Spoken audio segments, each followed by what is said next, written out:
What's going on, everybody? Welcome to episode 60, what are we on, 68?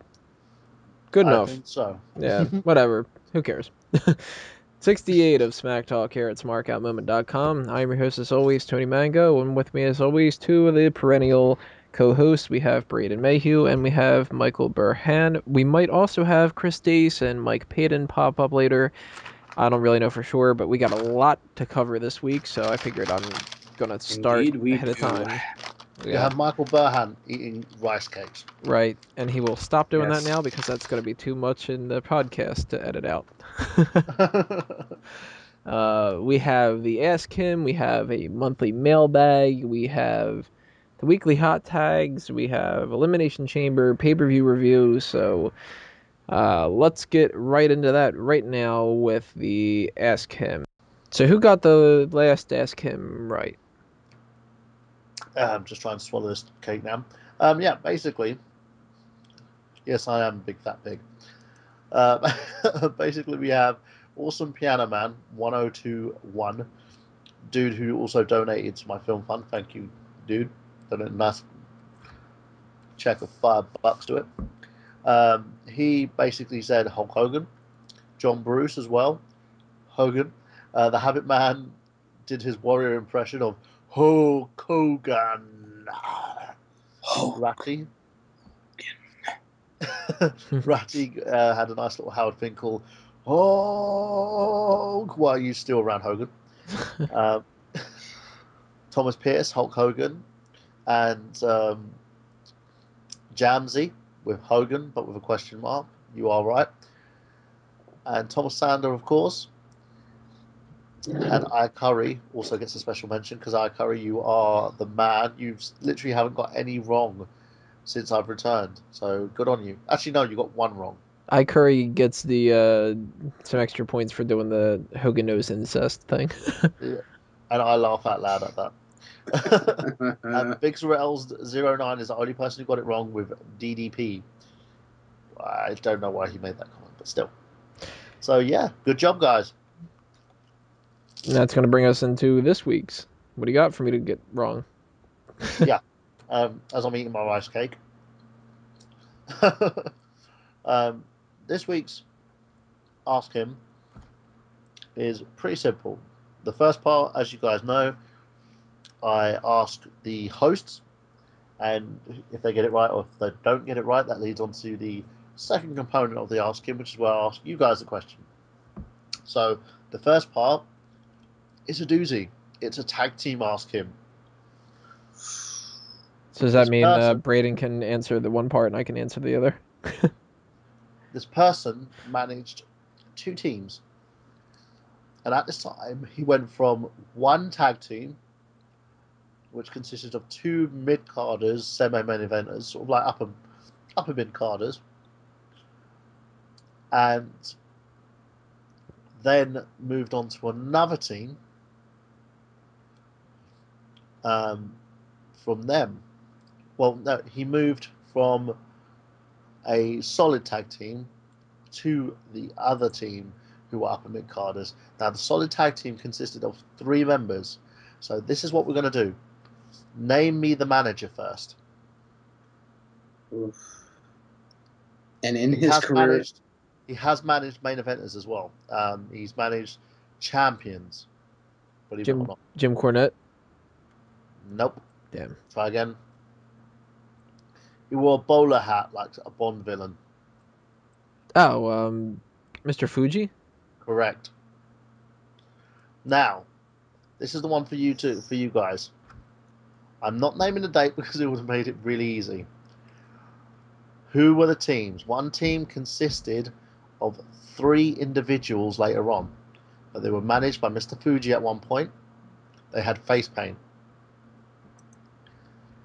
They look like they look like something out of an S&M video.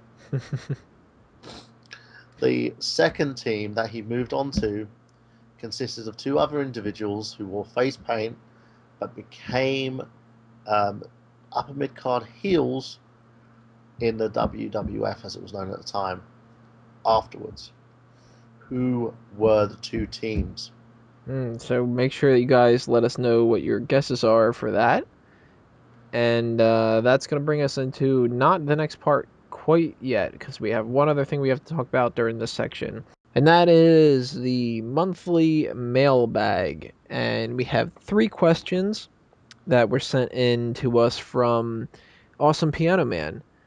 Question number 1: how did you guys meet and decide to do a wrestling podcast? Well, as I explained before, Smark Out Moment started off as a segment on WrestleZone, and they didn't end up paying me anything and stopped listening to me when I was asking them, like, I want to post another article and all that kind of stuff. And I created the Smark Out Moment website with the intention of always having some kind of video content.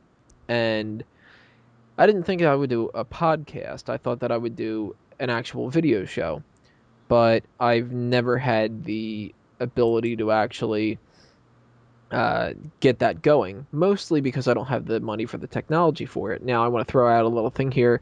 John Bruce made a contribution to the fund to get a new computer. So I really, really want to thank him, of course, because, as always, anybody who makes these donations, I am incredibly grateful for. And I appreciate it more than you guys could ever understand, because to me, I'm somebody who really understands how to, manage money and how little people have money and, to throw away. So He does. He literally lives on a shoestring budget. right. Tony Mango is cheaper than me, and no one is cheaper than me. It's cheap out of necessity, so I really understand that money's tight and all that kind of stuff for a lot of other people. So I incredibly appreciate it. So thank you again, John.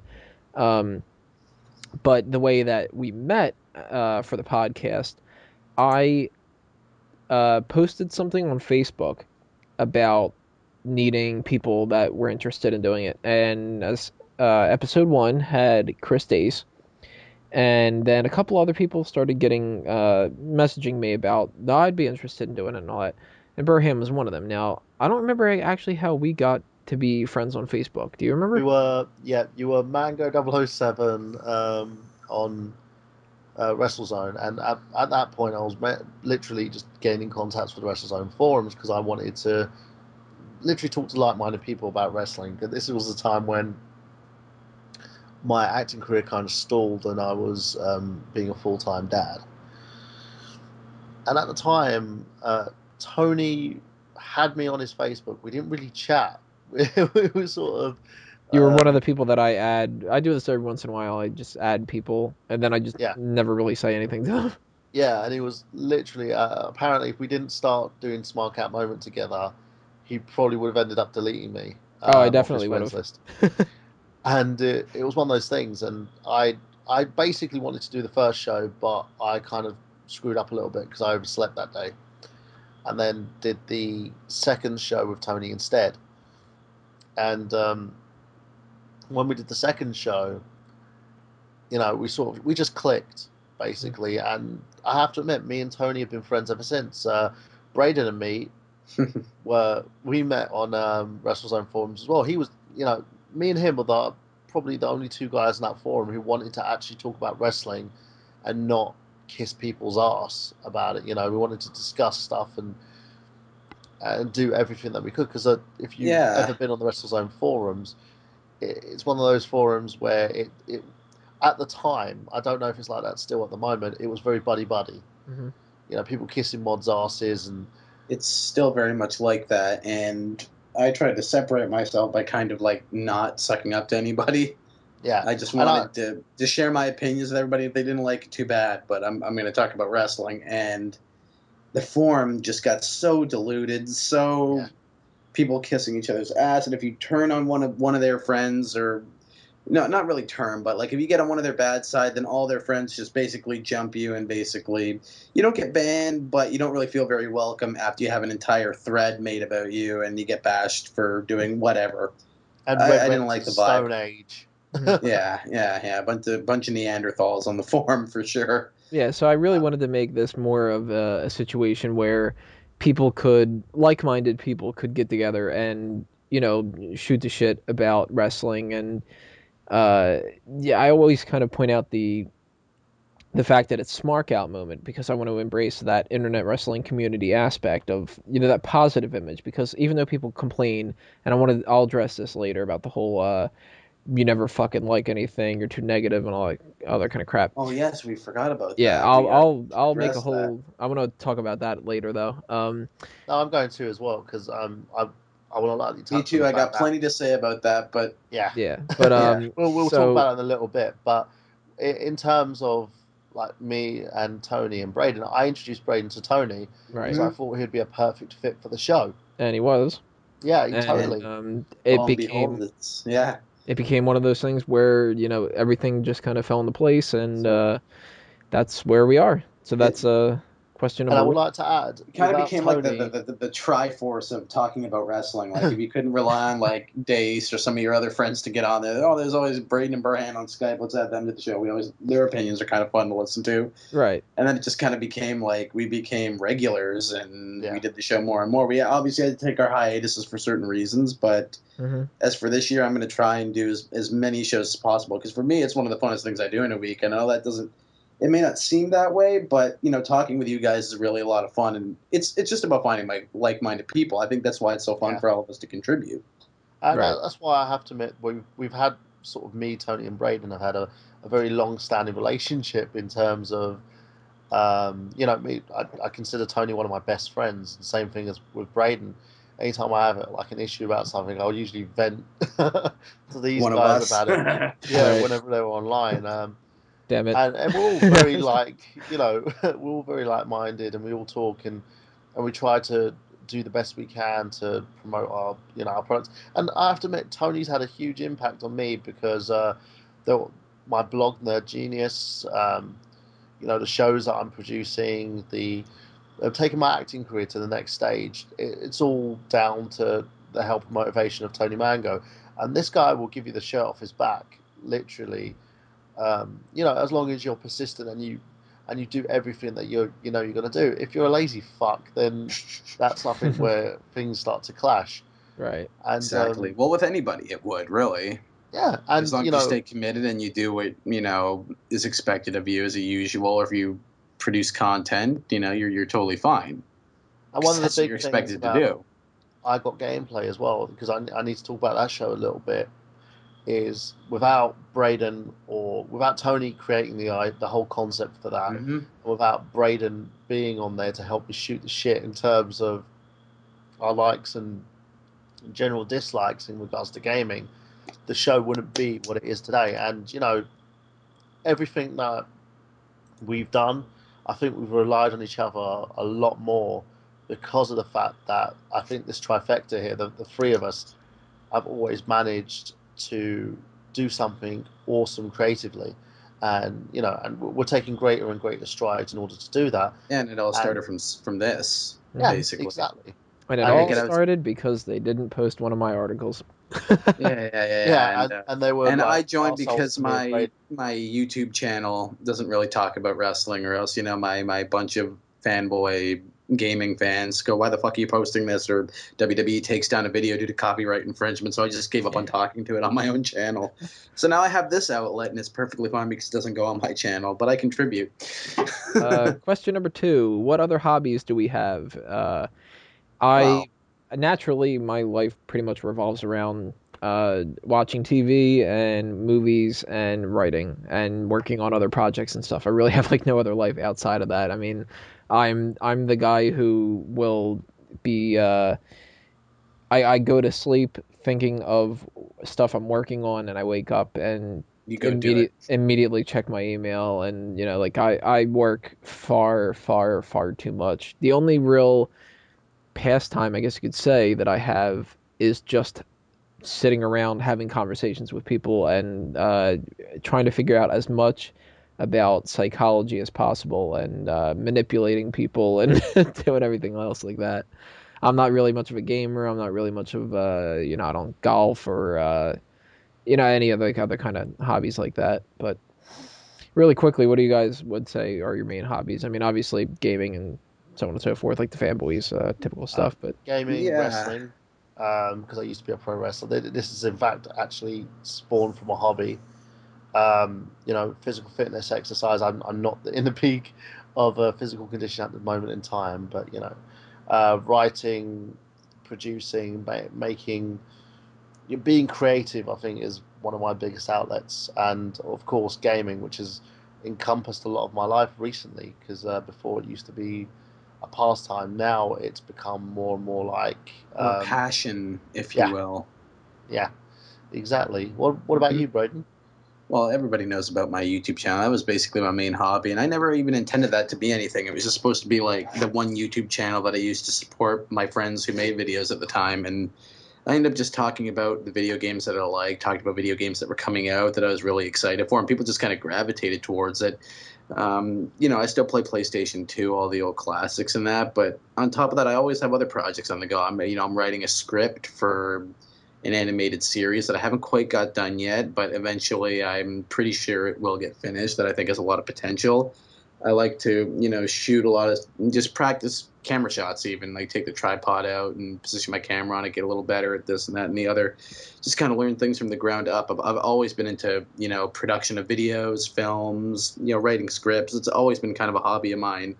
And, even if some of it's just talking in front of a webcam or talking over like a microphone like this per se, it's just always been kind of something that I've been into, and especially storytelling. I think it's actually what caused me to be a wrestling fan in the first place. I like good stories. I like good stories being told, no matter how the art form tells it. And I just, I hope to make some sort of career or whatever out of storytelling myself, because it's had such an impact on my life. And once a mango tree actually happens in full, and all of my scripts and graphic novels and poetry and everything else like that, obviously, you guys have jobs.